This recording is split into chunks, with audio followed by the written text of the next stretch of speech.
नमस्कार छात्रों, मैं विराट तिवारी। मैं विवेक राज। मैं विवेक कुमार ठाकुर आज आपको विद्युत जनित्र के कार्यविधि, सिद्धांतों एवं संरचना के बारे में बताएंगे। हमने इस विद्युत जनित्र में एक विद्युत मोटर, एक रबर बैंड, एक हैंडल, एक घूमने वाला पहिया और 2 LED बल्ब का इस्तेमाल किया है।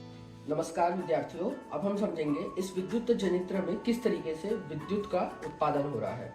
इस विद्युत जनित्र में हमने एक घूमने वाले पहिए को लगाया था, जिससे हमने एक रबर बैंड को विद्युत मोटर से जुड़ा हुआ है। जब हम इस विद्युत पहिए को घुमाएंगे तब हम इसमें जो इसके अंदर रोटर मौजूद है वह उल्टी दिशा में घूमेगा, जिसकी वजह से फ्लक्स कटेगा और उस फ्लक्स के कारण इन बल्ब्स में बिजली का उत्पादन होगा और बल्ब जलते हैं। इस विद्युत में जो हमने ये पहिया लगाया है, इसको अभी हम हैंडल को घुमा के दिखाते हैं। तो आप देख सकते हैं किस तरीके से इन बल्ब्स में बिजली का उत्पादन होता है।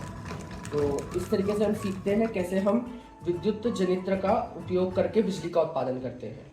छात्रों, अब हम समझेंगे इस विद्युत जनित्र के पीछे मौजूद सिद्धांत को। तो पहले सिद्धांत समझने के पहले हम देख लेते हैं इसमें जो हमने विद्युत मोटर लगाई है उसमें है क्या क्या। उसका हमने एक डायग्रामेटिक रिप्रेजेंटेशन कॉपी में बनाया है।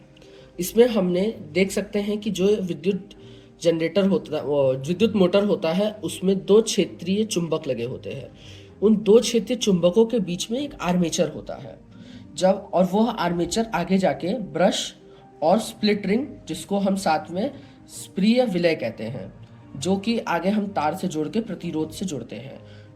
यहाँ पर हमने प्रतिरोध की जगह पे बल्ब का इस्तेमाल किया है, ताकि हमें पता चले कि बिजली का उत्पादन हुआ है कि नहीं हुआ है। अब हम बात करते हैं कि ये काम कैसे करता है। तो इसके काम करने के लिए जब हम आर्मेचर को घुमाते हैं, उसकी वजह से इसमें फ्लक्स कटता है, और उस फ्लक्स कटने की वजह से जिसकी वजह से यांत्रिक ऊर्जा का उत्पादन होता है। हम उस यांत्रिक ऊर्जा को इस प्रतिरोध में डालते हैं, जिसकी वजह से अब यहाँ पर हमारे पास प्रतिरोध नहीं बल्ब है, जिसकी वजह से बल्ब चलता है।